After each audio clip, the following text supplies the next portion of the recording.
राधे कृष्णा आप सभी को। आज की हमारी वीडियो चातुर्मास के नियम के बारे में है। ये वीडियो का पार्ट नंबर 2 है। वीडियो के पहले पार्ट में हमने चातुर्मास के बारे में पूरी जानकारी जानी थी। चातुर्मास क्या होता है, भगवान क्यों सोते हैं, चातुर्मास में क्या करना चाहिए क्या नहीं। लेकिन आज की हमारी वीडियो चातुर्मास के नियम के बारे में है। हम लोग बहुत कंफ्यूज हो जाते हैं कि हम क्या नियम लें क्या ना लें, और सोच कर ही रह जाते हैं और समय निकल जाता है। इसलिए ये एक डिटेल्ड वीडियो है जिसमें ज़्यादातर मोस्टली सभी नियम लिए गए हैं, जिसमें से आप आसानी से चूज़ कर सकते हैं कि आप क्या नियम लें। चातुर्मास बहुत ही शुभ समय होता है, इसलिए इसको ऐसे ही ना जाने दें, इसमें कोई ना कोई नियम ज़रूर लें। क्या आप जानते हैं कि चातुर्मास के नियम की वजह से ही नारद मुनि एक साधारण बालक से देव ऋषि नारद हुए थे। सभी नियमों के बारे में बताना शुरू करूं, उससे पहले मैं आपको कुछ चीज़ें बता दूं। जैसे कि अगर किसी वजह से आप देवशयनी एकादशी से चातुर्मास के नियम नहीं ले पा रहे हैं, नहीं ले सकते हैं, किसी वजह से भूल गए हैं, तो आप गुरु पूर्णिमा से भी ये चतुर्मास के नियम शुरू कर सकते हैं। लेकिन अगर आप गुरु पूर्णिमा से चतुर्मास के नियम लेंगे, तब आप चतुर्मास के नियमों का उद्यापन कार्तिक की पूर्णिमा वाले दिन करेंगे, यानी कि 8 नवंबर को। वैसे आसान यही है कि आप देवशयनी एकादशी से ही नियम लें, ताकि आप देव उठनी एकादशी तक इन नियमों से फ्री हो जाएं। दूसरी बात, आप नियम वो ही लें जो आप आसानी से निभा सकें। अपनी हेल्थ और वेल्थ दोनों चीज़ों को देखते हुए ही कोई भी नियम लें। कोई भी ऐसा नियम ना लें जिसे आपने ले तो लिया, लेकिन पूरा करना आपके लिए बहुत मुश्किल हो रहा है। आप दिन रात परेशान हो रहे हैं, या फिर आपने उस नियम को बीच में ही छोड़ दिया। इसलिए जो भी नियम लें वो सोच समझ कर लें। तीसरी बात, कोई भी नियम लेने से पहले संकल्प ज़रूर करें। देवशयनी एकादशी के दिन जब आप एकादशी की पूजा करते हैं, एकादशी का संकल्प लेते हैं, तो पहले एकादशी का संकल्प लेंगे, पूजा करेंगे, और फिर उसके बाद चतुर्मास के नियम का संकल्प लेंगे और वो शुरू करेंगे। अब चतुर्मास के नियम का संकल्प भी आपको वैसे ही लेना है। हाथ में जल, पुष्प, अक्षत, द्रव्य, ये सब चीज़ें लेनी हैं और भगवान विष्णु के आगे प्रार्थना करनी है, हे प्रभु, हे दीनानाथ, हे गोविंद, आपकी कृपा से चतुर्मास शुरू हो रहा है। इस चतुर्मास में उसके बाद अपना नाम, गोत्र और स्थान बोलकर ये बोलेंगे कि आप क्या क्या नियम ले रहे हैं, और भगवान से प्रार्थना करेंगे कि हे भगवान, मेरे ये नियम निर्विघ्न पूरे हों, ऐसा मुझे आशीर्वाद देना, मुझे शक्ति देना। अगर किसी वजह से इन नियमों के बीच में या फिर चातुर्मास के बीच में ही मेरी मृत्यु हो जाए या मुझे कुछ हो जाए, तो मेरे इन नियमों को पूरा समझिएगा। और इस तरह से कहने के बाद भगवान के आगे वो जल छोड़ देंगे। इस तरह से आपको संकल्प करना है। अब शुरू करते हैं कि हम क्या क्या नियम ले सकते हैं। इन नियम को मैंने कुछ कैटेगरीज में बांट लिया है, जिससे कि हमें समझने में आसानी हो। सबसे पहले होते हैं चातुर्मास में व्रत के नियम, जो सबसे इम्पोर्टेंट कहे गए हैं, लेकिन सबसे मुश्किल भी होते हैं।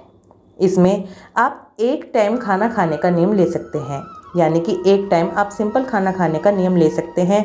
इसमें आप एक टाइम खाना खाएंगे, सुबह या शाम, या आपकी मर्ज़ी के ऊपर है आप कौन सा नियम लेते हैं। लेकिन अगर आप एक टाइम खाने का नियम लेते हैं, तो दशमी वाले दिन में ही खाना खाएंगे, और द्वादशी वाले दिन भी दिन में ही खाना खाएंगे, और एकादशी वाले दिन अन्न नहीं खाएंगे। ये सिंपल खाने का नियम आप ले सकते हैं, और इसमें लेकिन आपको प्याज लहसुन का त्याग करना ही है। चातुर्मास में आप प्योर वेज होने का नियम भी ले सकते हैं। जो लोग लहसुन, प्याज, नॉनवेज वगैरह खाते हैं, वो प्योर वेज होने का नियम भी ले सकते हैं। इसी में एक होता है एक टाइम फलाहार, यानी कि आप अन्न का बिल्कुल त्याग कर दें और एक टाइम फलाहार 4 महीने तक खाएं, वो नियम भी आप ले सकते हैं। इसके अलावा एक नियम होता है बिन मांगे खाना खाने का नियम, यानी कि जब आप खाना खाने बैठ रहे हैं, आपके घर में आपकी बहू, बेटी कोई खाना बना रही है, तो वो जैसा खाना आपको लाकर दे रही है, जितना दे रही है, जैसा मिल रहा है, बस आप वैसा ही खा रहे हैं। अपने मुंह से आप कुछ भी नहीं मांग रहे हैं। एक इस तरह का व्रत भी होता है। इसके अलावा आप ऐसा व्रत का पालन भी कर सकते हैं, जैसे कोई स्पेशल डेज या स्पेशल तिथि होती हैं, उसका नियम भी आप ले सकते हैं। जैसे पूरे चतुर्मास एकादशी व्रत करने का नियम, पूरे चतुर्मास पूर्णमासी व्रत करने का नियम, वीरवार का, सोमवार का, इस तरह के नियम भी आप ले सकते हैं।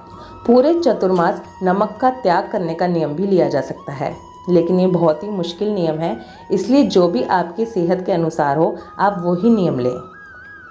इसके बाद नियम होते हैं जो पूजा पाठ से रिलेटेड होते हैं, जैसे कि आप पूरे चतुर्मास पीपल, तुलसी, इन पर जल चढ़ाने और दीपक जलाने का नियम ले सकते हैं।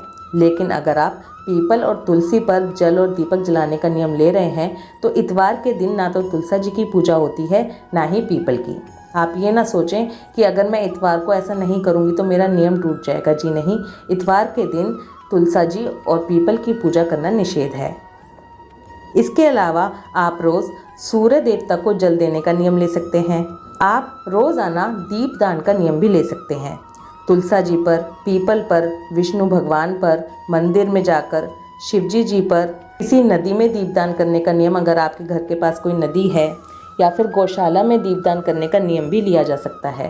दीपदान करने का नियम भी बहुत ही अच्छा होता है। शिवजी पर रोज़ जल चढ़ाने का और बेल पत्र चढ़ाने का नियम भी लिया जा सकता है। इसके अलावा आप किसी ग्रंथ या पुराण को पढ़ने, सुनने या सुनाने का नियम भी ले सकते हैं। शिव पुराण हो गई, विष्णु पुराण हो गई, भगवत गीता हो गई, श्रीमद् भागवत कथा हो गई, रामचरितमानस हो गई, आप किसी भी ग्रंथ को पढ़ना, सुनना या सुनाने का नियम भी ले सकते हैं। इसके अलावा आप मंत्र जाप करने का नियम ले सकते हैं। चतुर्मास में ओम नमो नारायणाय नमः इस मंत्र का जाप करना बहुत ही उत्तम होता है। अगर आप दीक्षित हैं, आपने किसी गुरु से दीक्षा ले रखी है, तो आप उसी मंत्र का जाप कीजिए, वरना आप और भी बहुत सारे जो मंत्र होते हैं, जो भी मंत्र आपको आसानी से याद हो जाता है, उस मंत्र की माला जाप करने का नियम भी ले सकते हैं। या फिर आप ऑलरेडी मंत्र जाप करते हैं, रोज़ाना भी आप माला जाप करते हैं, तो आप उनकी संख्या बढ़ाने का भी नियम ले सकते हैं। पूरे चतुर्मास आप विष्णु सहस्त्रनाम का पाठ करने का नियम ले सकते हैं। विष्णु सहस्त्रनाम का पाठ करना बहुत ही शुभ होता है। इसके अलावा आप दान करने का नियम ले सकते हैं। दान करने में, जैसे कि हमने पहली वीडियो में जाना था, अन्न दान, वस्त्र दान, श्रम दान, आप किसी भी तरह के दान का नियम ले सकते हैं। आप चाहें तो पूरे चतुर्मास रोज़ एक एक चीज़ दान करने का नियम ले सकते हैं। इसमें ऐसा नहीं है कि आज आपने चावल दान कर दी तो आप कल नहीं कर सकते। इसमें आप रिपीट भी कर सकते हैं। ऐसा भी कर सकते हैं कि पूरे 4 महीने एक ही चीज़ दान कर रहे हैं। ऐसा भी कर सकते हैं कि पूरे 4 महीने अलग अलग चीज़ें दान कर रहे हैं। जैसा आप अपनी सुविधा के अनुसार कर सकते हैं। इसके अलावा अगर 4 महीने दान करना भी आसान नहीं होता, तो उसमें सबसे अच्छा नियम एक ये होता है कि आप डेली एक कॉइन निकालने का नियम ले लीजिए। अपनी श्रद्धा और सामर्थ्य के अनुसार 1 रुपये का कॉइन, 2 रुपये का, 5 रुपये का, 10 रुपये का, जो आप आसानी से निकाल सकें, आप वो रोज़ाना निकालते जाइए दान के नाम का। और जब जैसे जैसे एक महीना पूरा होता जाए, या फिर 4 महीने एक साथ इकट्ठे करके आप उसका कुछ सामान लेकर वो भी दान कर सकते हैं, या फिर वो पैसे जितने इकट्ठे हुए हैं वो ही एक साथ दान कर सकते हैं। ये पूरी तरह से आपके ऊपर है। जब आप दान दे रहे हैं, जैसे कुछ लोगों ने पूरे 4 महीने कुछ ना कुछ दान करने का नियम लिया है, तो उसकी क्वांटिटी आपको कितनी रखनी है, कितनी संख्या रखनी है, वो पूरी तरह से आपके ऊपर डिपेंड करता है। चातुर्मास में एक और जो सबसे इम्पोर्टेंट नियम होते हैं वो होते हैं त्याग करने के नियम। जैसे कि सावन के महीने में पत्तेदार सब्जियों का त्याग करना बताया गया है। भादों में दही, अश्विन में दूध और कार्तिक में दाल और बैंगन का त्याग किया जाता है। अगर आप पूरे 4 महीने किसी चीज़ का त्याग नहीं करने का नियम ले रहे हैं, तो आप अलग अलग महीनों में इन चारों चीज़ों का त्याग करने का नियम तो ले ही सकते हैं। आप पूरे चतुर्मास तेल का त्याग करने का नियम ले सकते हैं। इसमें आप तेल खाना और लगाना दोनों भी छोड़ सकते हैं, या फिर एक चीज़ भी छोड़ सकते हैं। चतुर्मास के अंदर अपनी प्रिय वस्तुओं का त्याग करने का बहुत महत्व बताया गया है। जो चीज़ें आपको बहुत ज़्यादा फेवरेट होती हैं, ऐसी चीज़ें जो रेगुलर यूज़ में आती हैं। अब आप सोचने लगो कि मुझे तो वाटरमेलन बहुत पसंद है और मैं 4 महीने के लिए त्याग कर देती हूँ, लेकिन वो सही नहीं है, क्योंकि इन 4 महीनों में वाटरमेलन आता ही नहीं है। इसलिए कोई ऐसी चीज़ जो आपको पसंद है लेकिन आप उसका त्याग कर रहे हैं। जब हम अपनी किसी मनपसंद वस्तु का त्याग करते हैं तो वो हमें अक्षय रूप में मिल जाती है। हम किसी भौतिक चीज़ों का भी त्याग कर सकते हैं। भौतिक चीज़ें जैसे कि जो हमारी सुख सुविधाओं की चीज़ें घर में होती हैं, जैसे हम बेड पे नहीं सोएंगे, हम टेबल चेयर पे बैठ के खाना नहीं खाएंगे, हम ज़मीन पर ही बैठेंगे। इस तरह की जो सुविधाएं हैं, हम पैदल चलेंगे, चप्पलों का त्याग करेंगे, इस तरह के त्याग भी आप कर सकते हैं। इसके अलावा कुछ नियम ऐसे होते हैं जो हमारी डेली लाइफ से जुड़े होते हैं, वो नियम भी आप ले सकते हैं। जैसे कि आप सूर्य उदय से पहले उठने का नियम ले सकते हैं, चरणामृत पीकर अपना दिन शुरू करने का नियम ले सकते हैं, अपने से बड़ों को रोज़ाना प्रणाम करने का नियम ले सकते हैं, भगवान की परिक्रमा करने का नियम लिया जा सकता है, लेकिन उसमें आपको पता होना चाहिए कि कौन से देवता की कितनी परिक्रमा की जाती हैं। आप ज़मीन पर सोने का नियम ले सकते हैं, आप मौन रहने का नियम ले सकते हैं। ये बहुत ही अच्छा नियम है। पूरे 4 महीने तो कोई मौन नहीं रह सकता, लेकिन इसको आप इस तरह से कर सकते हैं जैसे कि आप खाना खाते वक्त मौन रहें। अगर खाना खाते वक्त मौन रहा जाता है तो राक्षस योनि से भी मुक्ति मिलती है। ब्रह्मचर्य का पालन करने का नियम लिया जा सकता है, भगवान को रोज़ाना तुलसी अर्पित करने का नियम लिया जा सकता है, रोज़ाना मंदिर जाने का नियम लिया जा सकता है। जैसा कि पिछली वीडियो में बताया था, ब्रज धाम निवास का नियम बहुत ही उत्तम होता है, लेकिन अगर आप पूरे 4 महीने ब्रज धाम निवास नहीं कर सकते तो आपको कैसे करना है वो भी मैंने बताया था, तो आप ये भी नियम ले सकते हैं। भगवान को रोज़ाना पंचामृत से स्नान कराने का नियम भी लिया जा सकता है, दिन में ना सोने का नियम भी लिया जा सकता है। इस तरह से ये बहुत सारे नियम हैं जो लिए जा सकते हैं। कुछ नियम तो ऐसे हैं जिन्हें बच्चे भी इजीली निभा सकते हैं, तो इसलिए अपने बच्चों को अभी से आदत डालें और उनको अभी से कोई ना कोई आसान सा नियम ज़रूर दिलवाएं। बच्चों को सिखा सकते हैं कि वो रोज़ाना सुबह उठ के सबको राम राम राधे राधे बोलकर अपना दिन शुरू करें। ये बच्चों के लिए बहुत ही आसान नियम है।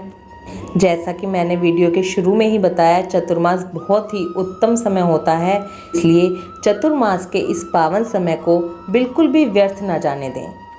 Something is better than nothing, इसलिए कुछ ना कुछ नियम ज़रूर लें जो आप आसानी से निभा सकें, जिससे आपके शरीर को कष्ट ना हो। जब हम माघ मास का महात्म्य सुन रहे थे तो उसमें हमने सुना था जब एक गुरु अपने शिष्य को समझा रहे थे कि मरने के बाद ये संगी साथी, ये सुख सुविधाएं कुछ भी हमारे साथ नहीं जाएगा।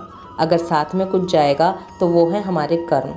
इसलिए कोशिश करें जब ये अच्छे अच्छे मौके हमें मिलते हैं तो इन्हें ऐसे ही ना जाने दें। कुछ नियम, पूजा, साधना, अगर थोड़ा सा शरीर को कष्ट होता भी है तो भी क्या है, लेकिन फिर भी नियम ज़रूर लें। अपने साथ वालों को भी कुछ ना कुछ नियम लेने के लिए प्रेरित करें। आई होप इस वीडियो में दी गई इन्फॉर्मेशन आपके लिए हेल्पफुल होगी। आपके दिमाग में जो भी क्वेश्चंस होंगे सब कुछ इस वीडियो के बाद सॉल्व हो जाएंगे। फिर भी अगर आपके पास कोई भी क्वेश्चन हो तो प्लीज़ कमेंट ज़रूर कीजिए, बिल्कुल भी कंफ्यूजन में मत रहिए।